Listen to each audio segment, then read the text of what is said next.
Part 7 दान का हिसाब। एक था राजा। राजा की लक तक कपड़े पहनकर यूं तो हजारों रुपए खर्च करते रहते थे, पर दान के वक्त उनकी मुट्ठी बंद हो जाती थी। राजसभा में एक से एक नामी लोग आते थे रहते थे, लेकिन गरीब, दुखी, विद्वान, सज्जन, इनमें से कोई भी नहीं आता था, क्योंकि वहां पर इनका बिल्कुल सत्कार नहीं होता था। यानी कि हमें पता चलता है कि राजा एक कंजूस व्यक्ति था। एक बार उस देश में अकाल पड़ गया। पूर्वी सीमा के लोग भूखे प्यासे मरने लगे। राजा के पास खबर आई। वे बोले, यह तो भगवान की मार है, इसमें मेरा कोई हाथ नहीं है। लोगों ने कहा, महाराज, राज भंडार से हमारी सहायता करने की कृपा करें, जिससे हम लोग दूसरे देशों से अनाज खरीदकर अपनी जान बचा सके। राजा ने कहा, आज तुम लोग अकाल से पीड़ित हो, कल पता चलेगा कहीं भूकंप आया है, परसों सुनूंगा कहीं के लोग बड़े गरीब हैं, 2 वक्त की रोटी नहीं जुटती। इस तरह सभी की सहायता करते करते जब राज भंडार खत्म हो जाएगा तो मैं खुद ही दिवालिया हो जाऊंगा। यह सुनकर सभी निराश होकर घर लौट गए। इधर अकाल का प्रकोप फैलता ही जा रहा था। न जाने रोज कितने ही लोग भूख से मरने लगे। लोग फिर राजा के पास पहुंचे। उन्होंने राजसभा में गुहार लगाई, दुहाई महाराज, आपसे ज्यादा कुछ नहीं चाहते, सिर्फ 10,000 रुपए हमें दे दे, हम आधा पेट खाकर भी जिंदा रह जाएंगे। राजा ने कहा, 10,000 रुपए भी क्या तुम्हें बहुत कम लग रहे हैं? और उतने कष्ट से जीवित रहकर लाभ ही क्या है? एक व्यक्ति ने कहा, भगवान की कृपा से लाखों रुपए राजकोष में मौजूद है। जैसे धन का सागर हो, उसमें से एक आध लोटा ले लेने से महाराज का क्या नुकसान हो जाएगा? राजा ने कहा, राजकोष में अधिक धन है तो क्या उसे दोनों हाथों से लुटा दूं? एक अन्य व्यक्ति ने कहा, महल में प्रतिदिन हजारों रुपए इन सुगंधित वस्त्रों, मनोरंजन और महल की सजावट में खर्च होते हैं। यदि इन रुपयों में से ही थोड़ा सा धन जरूरतमंदों को मिल जाए तो उन दुखियों की जान बच जाएगी। यह सुनकर राजा को क्रोध आ गया। वह गुस्से से बोला, खुद भिखारी होकर मुझे उपदेश दे रहे हो? मेरा रुपया है, मैं चाहे उसे उबाल कर खाऊं चाहे तल कर, मेरी मर्जी। तुम अगर इस तरह बकवास करोगे तो मुश्किल में पड़ जाओगे, इसलिए इसी वक्त चुपचाप खिसक जाओ। राजा का क्रोध देखकर लोग वहां से चले गए। राजा हंसते हुए बोला, छोटे मुंह बड़ी बात, अगर 100-200 रुपए होते तो एक बार सोच भी सकता था। पहरेदारों की खुराक 2-4 दिन कम कर देता और यह रकम पूरी भी हो जाती, मगर 100-200 से इन लोगों का पेट नहीं भरेगा। एकदम 10,000 मांग बैठे। छोटे लोगों के कारण नाक में दम हो गया है। यह सुनकर वहां उपस्थित लोग हाँ हूं कर रह गए, मगर मन ही मन उन्होंने भी सोचा, राजा ने यह ठीक नहीं किया। जरूरतमंदों की सहायता करना तो राजा का कर्तव्य है।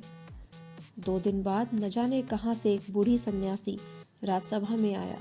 उसने राजा को आशीर्वाद देते हुए कहा, दाता कर्ण महाराज, बड़ी दूर से आपकी प्रसिद्धि सुनकर आया हूँ। सन्यासी की इच्छा भी पूरी कर दे।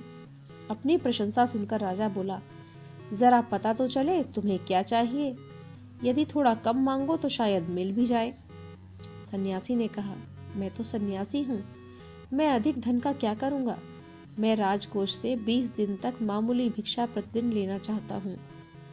मेरा भिक्षा लेने का नियम इस प्रकार है, मैं पहले दिन जो लेता हूँ दूसरे दिन उसका दुगना, फिर तीसरे दिन उसका दुगना और फिर चौथे दिन तीसरे दिन का दुगना। इस तरह से प्रतिदिन दुगना लेता जाता हूँ। भिक्षा लेने का मेरा यही तरीका है।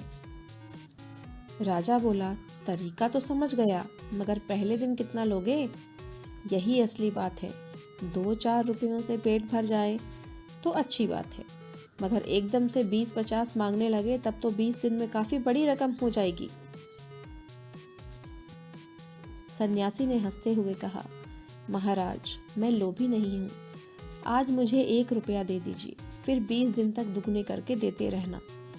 का हुक्म दे दीजिए। यह सुनकर राजा, मंत्री और दरबारी सभी की जान में जान आई। राजा ने हुक्म दे दिया कि सन्यासी के कहे अनुसार 20 दिन तक राजकोष से उन्हें भिक्षा दी जाती रहे। सन्यासी राजा की जय जयकार करते हुए घर लौट गया। राजा के आदेश के अनुसार राजभंडारी प्रतिदिन हिसाब करके सन्यासी को भिक्षा देने लगा। इस तरह 2 दिन बीते, 10 दिन बीते, 2 सप्ताह तक भिक्षा देने के बाद भंडारी ने हिसाब करके देखा कि दान में काफी धन निकला जा रहा है। यह देखकर उन्हें उलझन महसूस होने लगी। महाराज तो कभी भी किसी को इतना दान नहीं देते। उसने यह बात मंत्री को बताई। मंत्री ने कुछ सोचते हुए कहा, वाकई यह बात तो पहले ध्यान में ही नहीं आई थी, मगर अब कोई उपाय भी नहीं है। महाराज का हुक्म बदला नहीं जा सकता। इसके बाद फिर कुछ दिन बीते। भंडारी फिर हड़बड़ाता हुआ मंत्री के पास पूरा हिसाब लेकर आ गया। हिसाब देखकर मंत्री का चेहरा फीका पड़ गया।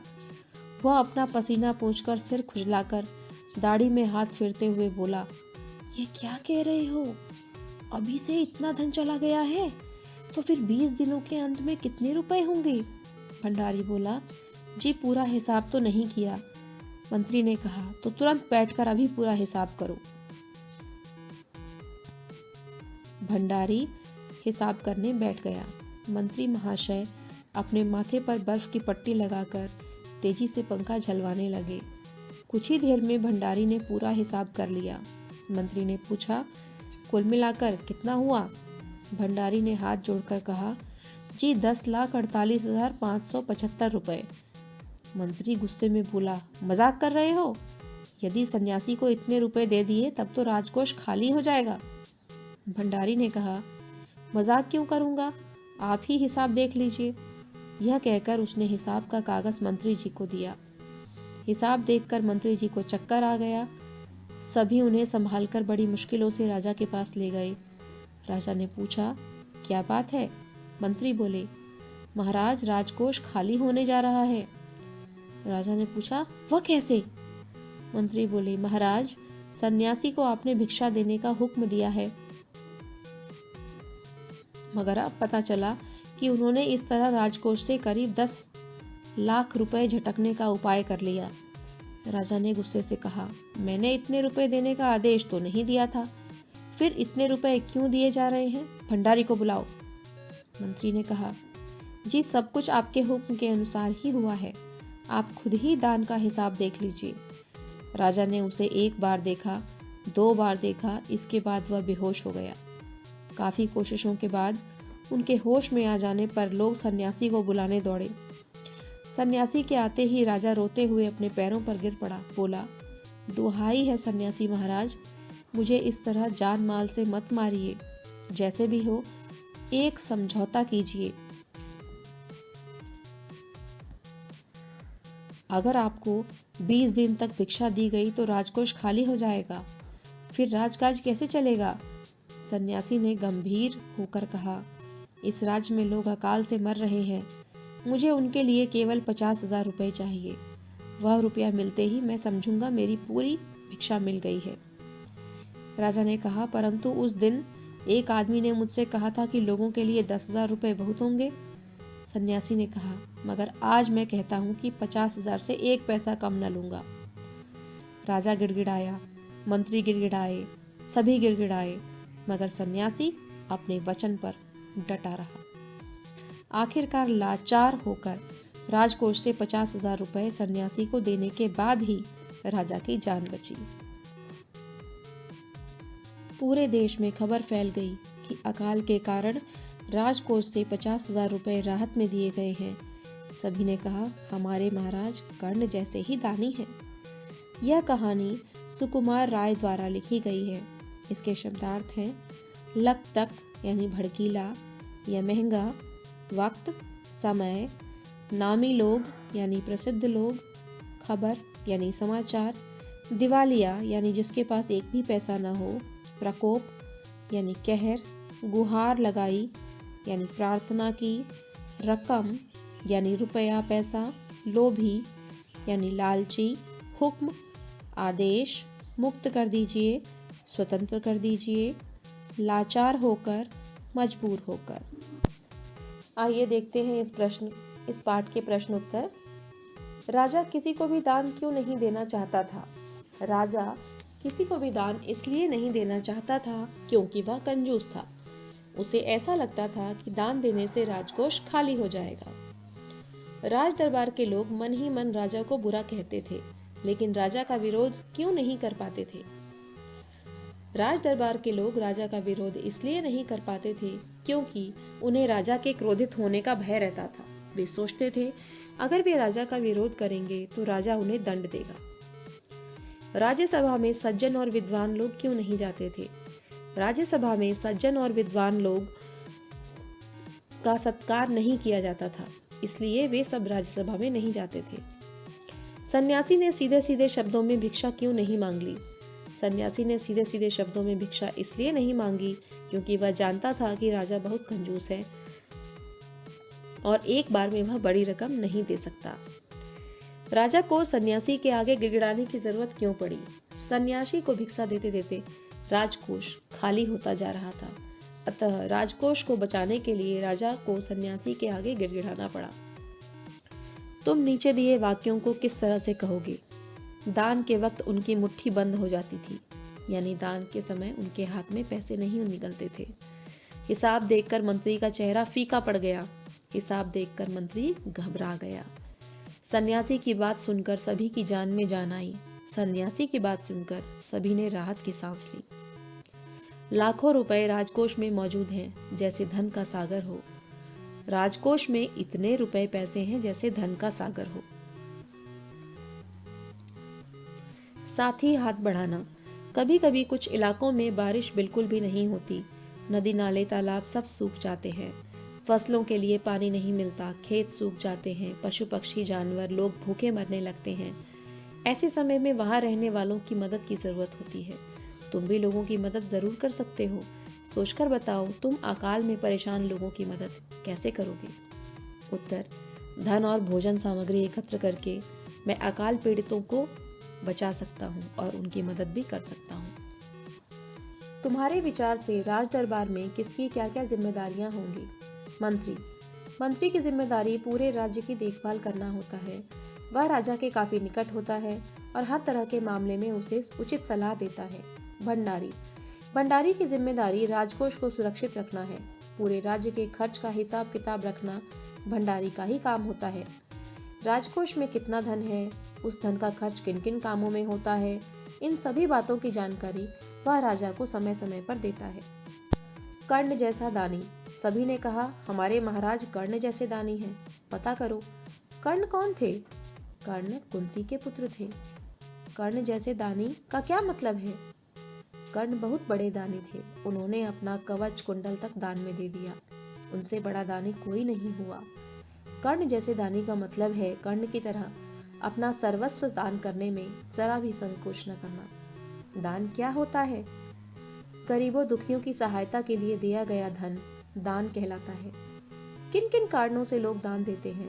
कई कारणों से लोग दान देते हैं, जैसे पुण्य कमाने के लिए, परोपकार के लिए, नाम कमाने के लिए इत्यादि। कहानी और तुम। राजा राजकोष के धन का उपयोग किन किन कामों में करता था? राजा राजकोष के धन का उपयोग अपने वस्त्रों, मनोरंजन और महल की सजावट पर करता था। तुम्हारे घर में जो पैसा आता है वह कहाँ कहाँ खर्च होता है? मेरे घर में जो पैसा आता है वह खाने पीने, पढ़ाई लिखाई, बिजली पानी, गैस, टेलीफोन आदि कपड़ों पर खर्च होता है। अकाल के समय लोग राजा से कौन कौन से काम करवाना चाहते थे? लोग राजा से अकाल पीड़ितों की मदद करवाना चाहते थे। वे चाहते थे कि राजा जरूरतमंदों की कम से कम 10,000 रुपए देकर उनकी मदद करें, जिससे वह अपना पेट भर सकें। तुम अपने स्कूल या इलाके में क्या क्या काम करवाना चाहते हो? ये आप अपने आप लिख सकते हैं। अगर आपके स्कूल के आसपास गंदगी है तो आप उसे साफ करवाएंगे। अगर पेड़ कम है तो पेड़ लगवाएंगे। अगर लोग अपने बच्चों को विद्यालय में नहीं भेजते तो उन्हें समझाएंगे और बच्चों को विद्यालय भेजने के लिए राजी करेंगे। कैसा राजा? राजा किसी को दान देना पसंद नहीं करता था। तुम्हारे विचार से राजा सही था या गलत? मेरे विचार से राजा बिल्कुल गलत था। राजा देश देश पर शासन करता है, उसके सभी लोग उसकी प्रजा हैं, प्रजा की देखभाल करना, उन्हें खुश रखना राजा का परम कर्तव्य है। अगर वह ऐसा नहीं करता तो वह गलत रास्ते पर है। राजा दान देने के अलावा और किन किन तरीकों से लोगों की सहायता कर सकता था? लोगों को भोजन की सामग्री देना, वस्त्र देना, इन सब तरीकों से वह लोगों की सहायता कर सकता था। वह उनके लिए पक्की सड़कें बनवा सकता था, कुएं बनवा सकता था, सड़कों के किनारे पेड़ पौधे लगवा सकता था, अस्पताल बनवा सकता था। पूर्व शब्द के दो अर्थ होते हैं। पूर्व शब्द के दो अर्थ होते हैं, एक पूर्व यानी कि पहले, दूसरा पूर्व यानी कि दिशा। उसी तरह और कुछ शब्दों के लिए दो अर्थ बताइए। जल, जल यानी जलना और जल यानी पानी। मन, मन यानी कि हमारा अंतर मन, और मन यानी कि चावल नापने के लिए जिस शब्द का हम प्रयोग करते हैं, यह इतने मन चावल है। मगर, मगर यानी मगरमच्छ और मगर यानी लेकिन। तो हम इसके वाक्य भी बनाएंगे और लिखेंगे। नीचे 4 दिशाओं के नाम लिखे हैं। तुम्हारे घर और स्कूल के आसपास इन दिशाओं में क्या क्या है? उत्तर। पूर्व दिशा में क्या है आप लिख सकते हैं।